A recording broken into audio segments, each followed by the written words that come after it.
వీరులపాడు మండలం జగన్నాథపురం గ్రామంలో పాస్ పుస్తకాల పంపిణీ కార్యక్రమం నిర్వహించారు. ఈ కార్యక్రమంలో తహసీల్దార్ రవికుమార్ పాల్గొన్నారు. అనంతరం ఆయన మాట్లాడుతూ మండలంలో 21 గ్రామాలుండగా 12 గ్రామాల్లో రీసర్వే పూర్తి చేయడం జరిగిందని తెలిపారు. రీసర్వే పూర్తి చేసిన గ్రామాల్లో పాస్ పుస్తకాలు పంపిణీ చేయడం జరుగుతుందని తెలిపారు. జగన్నాథపురంలో 175 పాస్ పుస్తకాలు పంపిణీ చేయడం జరిగిందని అన్నారు. ఈ కార్యక్రమంలో గ్రామ సర్పంచ్ విజయపాల్రెడ్డి, వీఆర్ఓలు, స్థానిక నాయకులు, పలువురు రైతులు, మహిళలు తదితరులు పాల్గొన్నారు.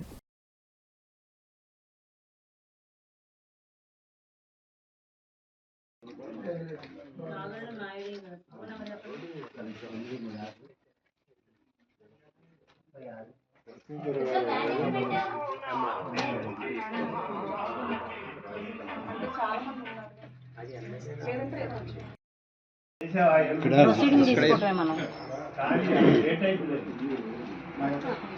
సరే అండి, నేను మామూలు నానబెల్ పెట్టి చేస్తా. వాళ్ళ ఆర్టీఓ ఆఫీసర్స్ ప్రొసీడింగ్స్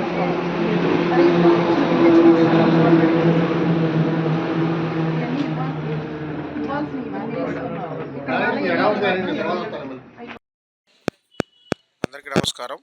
మన వీర్లపాడు మండలంలో మొత్తం 21 గ్రామాల్లో రీసర్వే పూర్తయింది. 21 గ్రామాల్లో గాను మన మండలంలో 12 గ్రామాలకు పట్టాదారు పాస్ పుస్తకాలు వచ్చి ఉన్నవి. అందులో ప్రతి గ్రామంలో గ్రామసభ జరిపి ప్రతి గ్రామంలో పట్టాదారు పుస్తకాలు విఆర్ఓ ద్వారా బయోమెట్రిక్ అథెంటికేషన్ వేసి ఇవ్వటం జరుగుతుంది. అలాగే ఈరోజు జగన్నాథపురంలో 175 పుస్తకాలు వచ్చి ఉన్నవి. అవి ఇప్పుడు ప్రస్తుతం డిస్ట్రిబ్యూట్ చేయటం జరుగుతుంది. Thank you.